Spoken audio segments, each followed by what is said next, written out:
भगवान के पास दो शक्तियां हैं, एक है माया और दूसरी है भक्ति। जब कोई भगवान के समक्ष जाता है और भगवान को प्रणाम करता है तो वह पूछते हैं, बोलो क्या चाहिए, माया चाहिए या भक्ति? भक्त पूछता है, भगवान दोनों में क्या अंतर है? भगवान बोले, देखो दोनों में एक ही अंतर है। अगर तुम्हें नाचना है तो माया ले जाओ, और अगर मुझे नचाना हो तो भक्ति ले जाओ।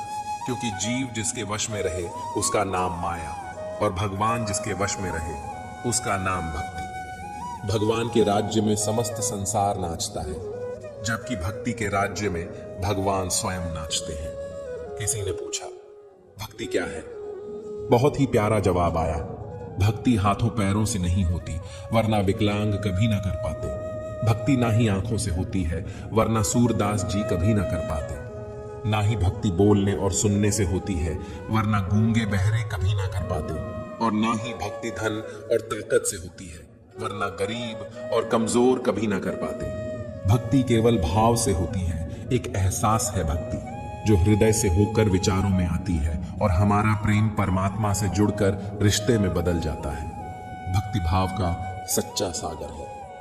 भगवान ने इंसान को जब बनाया था तो उसे सब चीजें दी, पर एक चीज इंसान के हाथों से नीचे गिर गई, जिसे भगवान ने अपने पैरों के नीचे दबा दिया। इंसान के चले जाने के बाद भगवान से किसी ने पूछा, आपने अपने चरणों के नीचे क्या छुपाया है जो इंसान को वापस नहीं दिया? तब भगवान बोले, मैंने अपने चरणों के नीचे शांति छुपाई है। इंसान सदैव इसके लिए तरसता रहेगा, वह हर जगह इसे ढूंढेगा पर नाकाम रहेगा, और आखिर में उसे यह मेरे चरणों में आकर ही मिलेगी। मनुष्य का यह स्वभाव है कि वह सुख में ईश्वर को याद नहीं करता, पर दुख में उसे सबसे पहले ईश्वर का ही स्मरण होता है। किसी ने पूछा, भगवान कब याद आते हैं? उत्तर मिला, धर्मात्मा को हर समय, पापी को मृत्यु के समय, चोर को पकड़े जाने पर, गरीब को भूख लगने पर, धनी व्यक्ति को बीमार हो जाने पर, कंजूस को पैसा खो जाने पर, किसान को वर्षा न होने पर, और मुसाफिर को ट्रेन छूट जाने पर, व्यापारी को नुकसान हो जाने पर, विद्यार्थी को परीक्षा में असफल होने पर, इंसान को विपरीत परिस्थितियों में ही भगवान याद आते हैं। दुख में सुमिरन सब करे, सुख में करे ना कोई। जो सुख में सुमिरन करे, दुख काहे को होए। सब दरवाजे बंद हो जाएं, तभी एक दरवाजा कभी बंद नहीं होता, और वह है ईश्वर का दरवाजा। उम्मीद ईश्वर से रखो, दुनिया से नहीं। मैंने कहा, अपराधी हूं मैं। ईश्वर ने कहा, क्षमा कर दूंगा। मैंने कहा, परेशान हूं मैं। ईश्वर ने कहा, संभाल लूंगा। मैंने कहा, अकेला हूं मैं। ईश्वर ने कहा, हमेशा साथ हूं मैं। मैंने कहा, उदास हूं मैं। ईश्वर ने कहा, नजर उठाकर देख, हर वक्त तेरे आसपास हूं मैं। जब आप भगवान का ध्यान करें तो हमेशा यही प्रार्थना करें, हे प्रभु, अगर किसी समय मैं आपकी उंगली पकड़ना भूल जाऊं तो आप मेरी बाह पकड़ना कभी मत भूलना। अगर मैं आपको कहीं साथ चलने के लिए बोलना भूल जाऊं तो भी आप स्वयं मेरे साथ चलना कभी मत भूलना। कोई चाहे कितना भी महान क्यों ना हो जाए, पर कुदरत कभी किसी को महान बनने का मौका नहीं देती। कंठ दिया कोयल को तो रूप छीन लिया, रूप दिया मोर को तो इच्छा छीन ली, दी इच्छा इंसान को तो संतोष छीन लिया, दिया संतोष संत को तो संसार छीन लिया। मत करना कभी गुरूर अपने आप पर ए इंसान। ईश्वर ने तेरे और मेरे जैसे कितनों को मिट्टी से बनाकर मिट्टी में मिला दिया। रेस में जीतने वाला घोड़ा नहीं जानता कि कामयाबी क्या होती है। वह दौड़ता है तो सिर्फ अपने मालिक से मिलने वाली तकलीफ की वजह से। अगर आप कभी अपने आप को तकलीफ में पाओ तो समझ जाना कि आपका मालिक यानी ईश्वर यही चाहता है कि जीत आपकी हो। कभी कभी बस इतना ही दिल करता है कि कोई हो जो धीरे से पास आए, कंधे पर हाथ रखकर चुपचाप साथ बैठे। न कोई सवाल, न कोई जवाब, बस साथ होने का एहसास दे। माँ बाप से बेहतर यह कौन कर सकता है? एक छोटी सी बच्ची अपने पिता के साथ जा रही थी। वे एक पुल से गुजरे। नीचे नदी का बहाव तेज था। पिता ने कहा, डरो मत गुड़िया, मेरा हाथ पकड़ लो। बच्ची ने कहा, नहीं बाबा, आप मेरा हाथ पकड़ लो। पापा ने मुस्कुराकर कहा, मैं आपका हाथ पकड़ूं या आप मेरा हाथ पकड़ो, क्या फर्क पड़ता है? बच्ची ने कहा, पापा, अगर मैं आपका हाथ पकड़ूं और कुछ हो जाए तो शायद मैं आपका हाथ छोड़ दूं, पर अगर आपने मेरा हाथ पकड़ा तो मैं जानती हूं कि कुछ भी हो जाए आप मेरा हाथ कभी नहीं छोड़ोगे। सच है, बच्चे साथ छोड़ देते हैं मगर माँ बाप कभी साथ नहीं छोड़ते। बचपन में जब मंदिरों में भीड़ की वजह से भगवान के दर्शन नहीं हो पाते थे, तब पिताजी कंधे पर उठाकर दर्शन करवाते थे। तब इतना नहीं पता था कि जो कंधे पर उठाए हैं वही तो भगवान है। 3 सुनहरी बातें। उसे जरूर माफी मांगो जिसे तुम चाहते हो, उसे कभी ना छोड़ो जो तुम्हें चाहता हो, उसे कभी कुछ ना छुपाओ जो तुम पर एतबार करता हो। किसी को बेशक अपनी रग रग का पता दो, पर अपनी दुखती रग का पता किसी को ना दो, वरना रग रग दुखेगी। वक्त होता ही है बदलने के लिए, ठहरते हैं तो बस कुछ लम्हे। शाम जिंदगी की हो या दुखों की, आंखें ढल ही जाती हैं। जिंदगी में सब कुछ किसी वजह से होता है। गलत होता है ताकि हम सही की कीमत जान सकें। किसी इंसान को जानना चाहते हो तो किसी बात पर उससे सलाह मांगो। उसकी दी हुई सलाह बता देगी कि इंसान का किरदार कैसा है। इंसान की सारी परेशानियों की वजह 2 बातों से होती है। तकदीर से ज्यादा चाहता है और वक्त से पहले चाहता है। कोई फर्क नहीं पड़ता कि हम अमीर हैं या गरीब। अगर दिल में कुछ देने का भाव हो तो हमारी एक मुस्कुराहट ही कई लोगों की खुशियों की वजह बन जाती है। क्रोध एक ऐसी चीज है जिसमें फंसते भी आप हैं, उलझते भी आप हैं, पछताते भी आप हैं और पिछड़ते भी आप हैं। क्रोध का अपना पूरा खानदान होता है। क्रोध की बहन है जिद, क्रोध की पत्नी है हिंसा, क्रोध के बड़े भाई का नाम है अहंकार, माँ है उपेक्षा, पिता का नाम है भय। निंदा और चुगली क्रोध की बेटियां हैं। एक मुंह के पास रहती है तो दूसरी कान के पास। ईर्ष्या इस खानदान की नकछड़ी बहू है और पोती है घृणा जो सदैव नाक के पास रहती है। क्रोध के पूरे खानदान से हमेशा बचकर रहना। रुतबा पद या पैसे से तय नहीं होता कि आप कितने श्रेष्ठ हैं, बल्कि आपके आचार, विचार और व्यवहार यह तय करते हैं कि आप कितने श्रेष्ठ हैं। आजाद रहिए विचारों से, पर बंधे रहिए संस्कारों से। निस्वार्थ कर्म करते रहिए। जो भी होगा अच्छा होगा, थोड़ा देर से होगा पर दुरुस्त होगा। आज वक्त ने हमें कैद किया है, हमारे नजरिए को नहीं, हमारी सोच को नहीं। यह तो हमारा नजरिया है कि आज हम बंद दरवाजों की खिड़कियां खोलकर क्या देखना चाहेंगे। एक महिला के पति का तबादला एक ऐसे आर्मी ट्रेनिंग कैंप में हुआ जो रेगिस्तान के नजदीक था। वह जब अपने पति के साथ रहने गई तो कुछ ही दिनों में उसे उस जगह से नफरत हो गई। उसके पति को रोज रेगिस्तान में ड्यूटी करने जाना पड़ता और वह अकेली रह जाती। लगातार बढ़ता तापमान, असहनीय गर्मी, चारों ओर कैक्टस ही कैक्टस।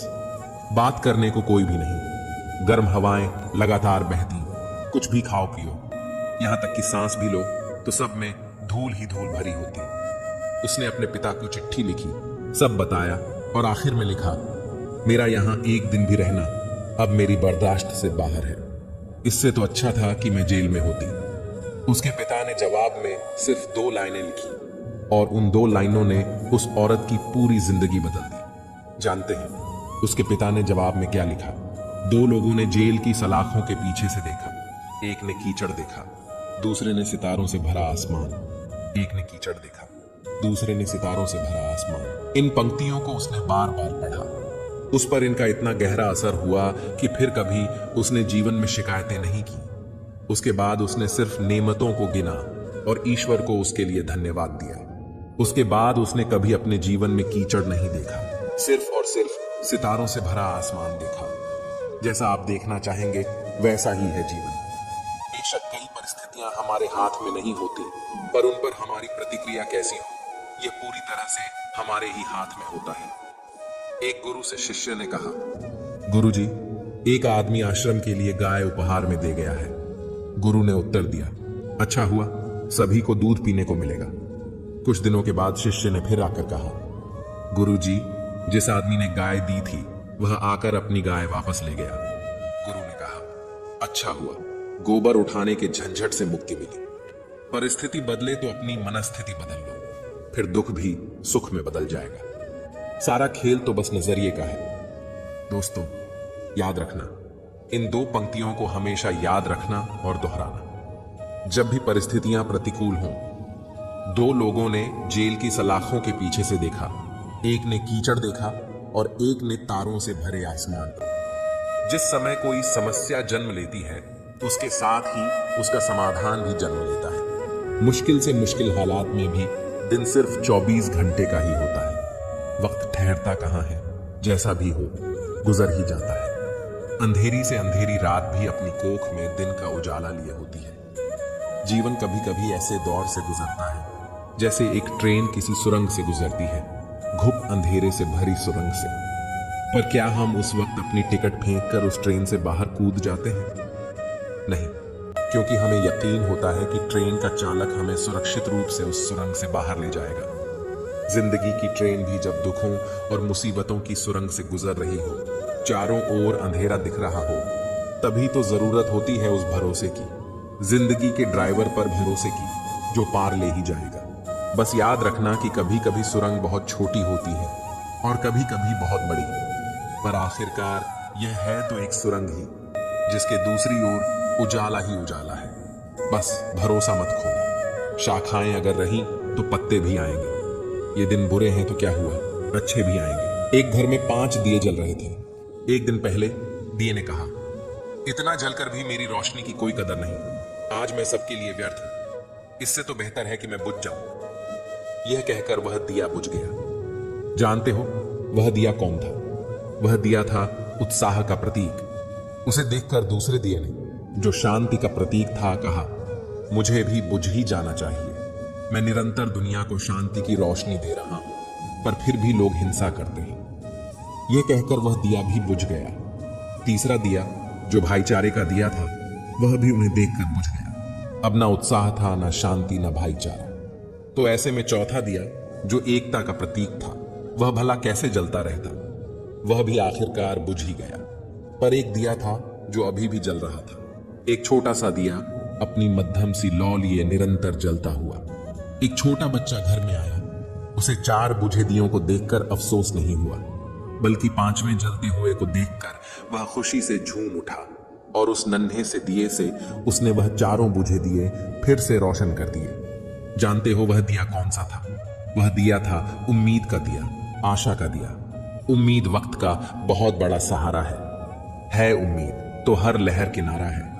मुश्किल वक्त में अगर किसी चीज की बहुत जरूरत है तो वह है उम्मीद की, आशा की, सहयोग की और एक दूसरे के साथ मिलकर खड़े होने के एहसास की। मित्रों मिटाने से मिटते नहीं भाग्य के यह लेख। कर्म अच्छे करता चल, फिर ईश्वर की महिमा देख। दर्द ना होता तो खुशी की कीमत ना होती। अगर सब कुछ केवल चाहने से मिल जाता तो दुनिया में ऊपर वाले की जरूरत ना होती। कुछ पल तन्हाई में बैठकर ईश्वर को याद कर लिया करो, फिर देखना बहुत सुकून मिलेगा। इमली का नाम लेने से मुंह में पानी ना भर आए और ईश्वर का नाम लेने से आत्मा को ठंडक ना मिले, ऐसा हो ही नहीं सकता। गुजरी हुई जिंदगी को कभी याद ना कर। तकदीर में जो लिखा है उसकी फरियाद ना कर। जो होगा वह होकर रहेगा। तू कल की फिक्र में अपनी आज की हंसी बर्बाद न कर। जिंदगी सड़क की तरह है, ये कभी भी सीधी नहीं होती। कुछ देर बाद मोड़ अवश्य आता है, इसलिए धैर्य के साथ चलते रहो। आपकी जिंदगी का सुखद मोड़ आपका इंतजार कर रहा है। मुश्किलें अगर दरवाजा खटखटाए तो कभी डरना मत। निडर होकर दरवाजा खोल दो, क्योंकि कामयाबी अपना भेष बदल कर ही आती है। याद रखना कि डर के आगे ही जीत होती है। समय जब पलटता है तो सब पलट कर रख देता है। इसलिए अच्छे दिनों में अहंकार ना करो और खराब दिनों में थोड़ा सब्र करो। कहते हैं सच का कोई मुकाबला नहीं, मगर आज झूठ की पहचान बहुत है। मुश्किल से मिलता है शहर में आदमी। यूं तो कहने को इंसान बहुत है, अफसोस उन आंखों पर जो सिर्फ वही देखें जो वह देखना चाहती है। अफसोस उन कानों पर जो वही सुनते हैं जो वह सुनना चाहते हैं। अफसोस उस जुबान पर जो सिर्फ अपने फायदे में बोले। दिल से सजदा करो तो इबादत बनेगी। माँ बाप की सेवा अमानत बनेगी। खुलेगा जब तुम्हारे गुनाहों का खाता तो माँ बाप की सेवा जमानत बनेगी। जरा सी जिंदगी में यहाँ व्यवधान बहुत है, तमाशा देखने को यहाँ इंसान बहुत है। खुद ही बनाते हैं हम जिंदगी को पेचीदा, वरना जिंदगी के नक्शे तो आसान बहुत है। अजीब खेल है ऊपर वाले का, लिखता भी वही है, मिटाता भी वही है, भटकाता भी वही है, राहत दिखाता भी वही है, उलझाता भी वही है, सुलझाता भी वही है। जिंदगी की मुश्किल घड़ी में दिखता भी नहीं, मगर साथ देता भी वही है। अजीब दौर है। हर शख्स यही सोचता है, तमाम शहर जले, एक मेरा घर ना जले। बस यही दौड़ है इस दौर के इंसानों की। तेरी दीवार से ऊंची मेरी दीवार बने। इस तरह ना कमाओ कि पाप हो जाए, इस तरह ना खर्च करो कि कर्ज हो जाए, इस तरह ना खाओ कि बीमारी हो जाए, इस तरह ना बोलो कि क्लेश हो जाए, इस तरह ना चलो कि देर हो जाए, इस तरह ना सोचो कि चिंता हो जाए। किसी ने पूछा कि सब कुछ खो देने से ज्यादा बुरा क्या है? बेहद खूबसूरत जवाब मिला। सब कुछ खो देने से ज्यादा बुरा उस उम्मीद का खो देना है जिसके भरोसे हम सब कुछ दोबारा वापस पा सकते हैं। याद रखना कि जिसके पास उम्मीद है वह लाख बार हार कर भी नहीं हारता। जीवन में कभी निराश मत हो। निराशा एक दलदल है। आप इसमें केवल पहला कदम रखते हैं, फिर दूसरा कदम आपको रखना नहीं पड़ता, क्योंकि दलदल को सिर्फ पहले कदम का इंतजार होता है। जिंदगी एक हसीन किताब है, पर जरूरी तो नहीं कि इस किताब के सारे पन्ने हसीन हो, हमारे हिसाब से हो। अगर कोई ऐसा पन्ना आ जाए जिसमें राहतें ना हो, सुकून ना हो, शांति ना हो, तो सब्र करना।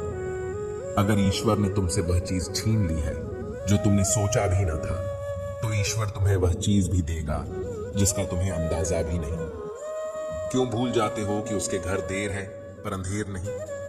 जिंदगी हसीन है, इससे प्यार करो। है रात तो क्या, सुबह का इंतजार करो। मुश्किलें तो लेती हैं इम्तिहान हर किसी का, पर किस्मत से ज्यादा खुद पर एतबार करो। जब एक दरवाजा बंद हो जाता है तो दूसरा दरवाजा खुल जाता है, पर अक्सर हम बंद दरवाजे को इतने लंबे और अफसोस से देखते हैं कि हमें वह दरवाजा दिखाई ही नहीं देता जो हमारे लिए खोला गया हो। बुरा समय आपको जिंदगी की उन सच्चाइयों का सामना करवाता है जिनका आपको अच्छे समय में कभी ख्याल भी ना आया हो। कठिनाइयां तो मजबूत होने की सीढ़ियां हैं। हौसला ना हारो, बल्कि खुशी मनाओ कि उस मेहरबान रब ने तुम्हें चुन लिया है। जिंदगी आसान नहीं होती, इसे आसान बनाया जाता है। कुछ सब्र करके, कुछ बर्दाश्त करके और बहुत कुछ नजरअंदाज करके। कभी मत सोचो कि आप अकेले हो, सोचो कि आप अकेले ही काफी हो। अगर आप उस इंसान की तलाश कर रहे हो जो आपकी जिंदगी बदलेगा, तो आईने में देख लो, अपना रास्ता खुद बनाओ। हम अकेले ही पैदा होते हैं और अकेले ही मृत्यु को प्राप्त होते हैं, इसलिए हमारे अलावा कोई और हमारी किस्मत का फैसला नहीं कर सकता। रोना बंद करो और अपनी किस्मत से खुद लड़ना सीखो, क्योंकि साथ देने वाला भी श्मशान से आगे नहीं जाता। जिंदगी की रण में खुद ही कृष्ण और खुद ही अर्जुन बनना पड़ता है। रोज अपना ही सारथी बनकर जीवन की महाभारत को लड़ना पड़ता है। याद रखना कि कामयाबी हासिल करने के लिए अकेले ही आगे बढ़ना पड़ता है। लोग तो आपके साथ तब आते हैं जब आप कामयाब हो जाते हैं। जीवन में इतने व्यस्त हो जाओ कि पछतावा, दुख, डर और नफरत के लिए समय ही ना बचे। याद रखना कि जीवन में खाली व्यक्ति ही सबसे ज्यादा दुखी होता है। अगर आप सीखना चाहो तो आपकी हर गलती आपको सबक देती है। दिन की शुरुआत आशाओं के साथ करो और खत्म सपनों के साथ। हर दिन को एक उम्मीद के साथ शुरू करो और खत्म कुछ ना कुछ सीख कर नए अनुभव के साथ। अपने हर दिन का अंत एक सकारात्मक सोच के साथ करो। कोई फर्क नहीं पड़ता कि चीजें कितनी कठिन थीं। आने वाला कल चीजों को बेहतर बनाने का एक नया अवसर होगा। अगर आपको सोचने की आदत है तो आज की बात सोचिए। अगर आप कोशिश करना चाहते हो तो खुद को ऊपर उठाने की कोशिश करिए। अगर आप दृष्टि उठाते हो तो ऊपर की तरफ उठाइए। आपको जो भी करना है यह ध्यान में रखकर करिए कि आपके सारे प्रयास खुद को बेहतर बनाने के लिए हो, प्रगति के लिए हो। भरी बरसात में उड़ के दिखाए माहिर परिंदे। खुले आसमान में तो तिनके भी उड़ने लगते हैं। इसे बार बार दोहराइए कि अगर कोई और कर सकता है तो आप भी कर सकते हो, और अगर कोई और कर सकता है तो मुझे जरूर करना चाहिए। तकलीफें आईं तो याद रखना कि इंसान हमेशा तकलीफों से सीखता और आगे बढ़ता है। खुशी में तो अक्सर वह सीखे हुए सबक भी भूल जाया करता है। जिंदगी के धक्कों में सबसे बेहतरीन धक्का वह है जो आपको सबक दे जाए, जिससे आप गिरें पर गिरकर फिर उठना सीखें। अपने विश्वास को कभी कमजोर मत होने देना, क्योंकि इंसान जब असफल हो जाता है तो उसका विश्वास कमजोर हो जाता है, और जब विश्वास कमजोर हो जाता है तो उसके कर्म दूषित होने लग जाते हैं, और जब कर्म दूषित होने लग जाते हैं तो वह बर्बादी की कगार पर आ जाता है। याद रखना कि जिंदगी में जीत सिर्फ उसकी नहीं होती जो बहुत ताकतवर होता है, तेज होता है, चालाक होता है। अंत में जीत उसी की होती है जिसे अपने ऊपर विश्वास होता है। जिंदगी चोट दे तो दुखी ना हुआ करो, क्योंकि हर चोट कुछ न कुछ सिखाती है। पैर में लगने वाली चोट सावधानी से चलना सिखाती है, और मन पर लगने वाली चोट संभल कर जीना सिखाती है। समर में घाव जो खाता उसी का मान होता है। छिपा उस वेदना में भी अमर बलिदान होता है। सृजन में झेलता है जो चोट छेनी हथौड़े की, वही पाषाण मंदिर में कहीं भगवान होता है। जीवन में कई बार हम क्रोध में आकर सीमाएं लांघ जाते हैं, और फिर हमारे हाथ अफसोस के अलावा कुछ नहीं लगता। एक बार एक आदमी अपनी नई कार को बड़े प्यार से पॉलिश करके चमका रहा था। वहीं पास में खड़ी उसकी 4 साल की बच्ची पत्थर के एक टुकड़े से कार पर कुछ लिखने लगी। कार पर खरोंच लगती देख पिता को इतना गुस्सा आया कि उसने अपनी बेटी के हाथ को जोर से मरोड़ दिया, इतनी जोर से कि उसकी एक उंगली की हड्डी पर बहुत चोट लगी। अस्पताल में दर्द से कराहती हुई बेटी ने पापा को गले लगाकर पूछा, पापा, मेरी उंगलियां कब तक ठीक हो जाएंगी? शर्मिंदा पिता कोई जवाब न दे पाया। उसे अपने के पर इतना पछतावा हुआ कि वह घर वापस आकर कार पर लात गुस्से बरसाता हुआ अपना गुस्सा निकालने लगा। तभी उसकी नजर उस खरोच पर पड़ी जिसकी वजह से उसकी नन्ही सी बेटी को उंगली पर इतनी चोट लगी थी। जानते हैं पत्थर के टुकड़े से बेटी ने कार पर क्या लिखा था? आई लव यू पापा। जीवन में सीमा हमेशा याद रखिए, चाहे वह गुस्से की हो, चाहे वह प्यार की हो। और यह भी याद रखें कि चीजें इस्तेमाल के लिए होती हैं और लोग प्यार करने के लिए, पर हम उल्टा ही करते हैं, चीजों से प्यार और लोगों का इस्तेमाल। यह दुनिया कितनी निराली है ना। जिनकी आंखों में नींद है उनके पास अच्छा बिस्तर नहीं, और जिनके पास अच्छा बिस्तर है उनकी आंखों में नींद नहीं। जिनके मन में दया है उनके पास देने के लिए धन नहीं, और जिनके पास धन है उनके पास दया नहीं। जिसको भूख है उसके पास खाने को कुछ नहीं, और जिसके पास खाने को है उसके पास भूख नहीं। कोई अपनों के लिए रोटी छोड़ देता है तो कोई रोटी के लिए अपने छोड़ देता है। शब्दकोश में असंख्य शब्द होते हुए भी मौन होना सबसे बेहतर है। दुनिया में हजारों रंग होते हुए भी श्वेत रंग सबसे बेहतर है। खाने को दुनिया भर की चीजें होते हुए भी उपवास शरीर के लिए सबसे बेहतर है। देखने को इतना कुछ होते हुए भी आंखों से भीतर देखना सबसे बेहतर होता है। सोने की लंका और पुष्पक विमान तो रावण के पास थे, राम ने तो वनवास ही देखा था।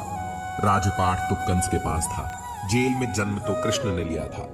राजमहल में तो कौरव ही रहते थे, वनवास तो पांडवों को भोगना पड़ा। संघर्ष हमेशा सत्य के साथ चलता है। जब सत्य के लिए भगवान को भी संघर्ष करना पड़ा तो हम तो फिर भी इंसान हैं। बात बहुत छोटी है पर गहरी है।